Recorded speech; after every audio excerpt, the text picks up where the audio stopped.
नमस्कार, स्वागत है आप सभी का। आप देख रहे हैं राजनीति तक। मैं हूं आपके साथ जया मिश्रा। बिहार विधानसभा चुनाव की तारीखें जैसे जैसे नजदीक आ रही हैं, वैसे दिलचस्प मोड़ सामने आ रहे हैं।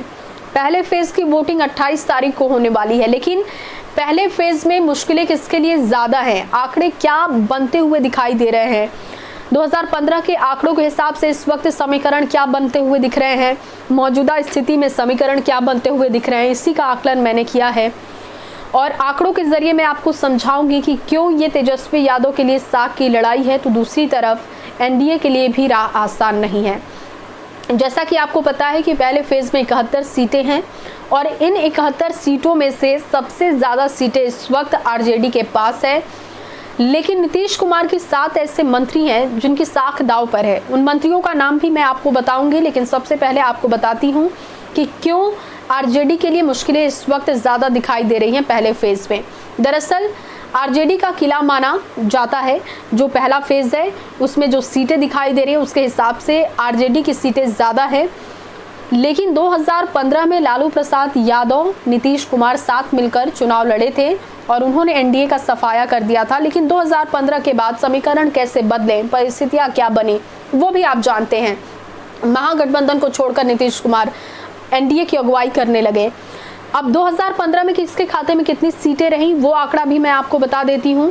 पहले चरण में 71 सीटों में से 25 सीटें आरजेडी के पास रहीं, 21 सीटें जेडीयू के पास, 14 ऐसी सीटें रहीं जो बीजेपी के खाते में गई, कांग्रेस के खाते में 8 सीटें गई, जीतन राम मांझी के खाते में 1 सीट गई, एलजेपी का खाता भी नहीं खुला, जबकि सीपीआई को 1 सीट और निर्दलीयों को भी 1 सीट मिली थी। लेकिन जैसा कि मैंने आपको बताया कि 2015 के बाद समीकरण बदल गए, महागठबंधन को छोड़कर नीतीश कुमार एनडीए में शामिल हो गए। इसके बाद एनडीए में जो पार्टियां हैं उसके आधार से अगर देखा जाए पहले फेज में, तो पहले फेज की अब आधी सीटें जेडीयू, बीजेपी और हम के पास है, यानी कि 36 सीटें जेडीयू, बीजेपी और हम के खाते में है।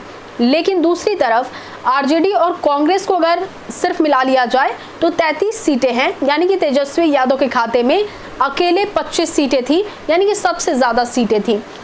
लेकिन एनडीए में अब 3 पार्टियां जो इस वक्त पहले फेज में सबसे फ्रंट पर दिखाई दे रही हैं और उन्हीं के खाते में सबसे ज्यादा सीटें रही, जिसमें जेडीयू, बीजेपी और हम हैं, यानी कि जीतन राम मांझी की पार्टी।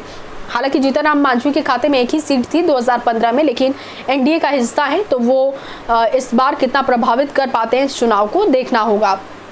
अब नीतीश कुमार के साथ वो मंत्री कौन है जिनकी साख दांव पर है, ये भी मैं आपको बता देती हूँ। 7 मंत्रियों में से 4 ऐसे मंत्री हैं जो जेडीयू कोटे से हैं और 3 ऐसे मंत्री हैं जो कि बीजेपी कोटे से हैं।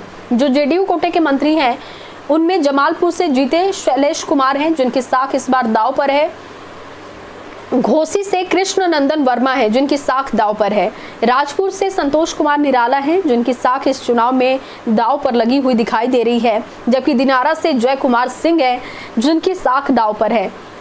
बीजेपी कोटे के जो मंत्री हैं उनमें बांका से राम नारायण मंडल हैं और चैनपुर से ब्रिज किशोर बिंद हैं और गया से प्रेम कुमार शामिल हैं। तो ये वो मंत्री हो गए 7 जिनके साख दांव पर है। दूसरी तरफ मैंने आपको ये भी बता दिया कि तेजस्वी यादव के लिए मुश्किलें क्यों ज्यादा दिखाई दे रही हैं।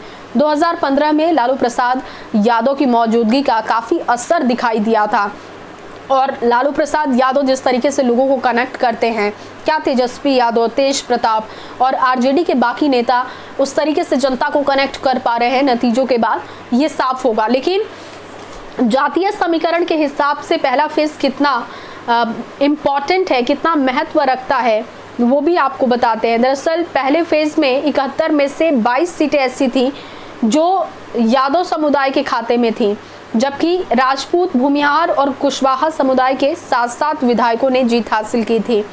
कुर्मी समुदाय से 3 ऐसे विधायक थे जिन्होंने जीत फतह की थी और 13 सुरक्षित सीटों पर एससी एसटी समुदाय के विधायक जीते थे। तो जातीय समीकरण भी अगर आप देख लें तो तेजस्वी यादव की मुश्किलें ज्यादा दिखाई दे रही हैं, लेकिन इस बार बहुत कुछ बदला हुआ दिखाई दे रहा है।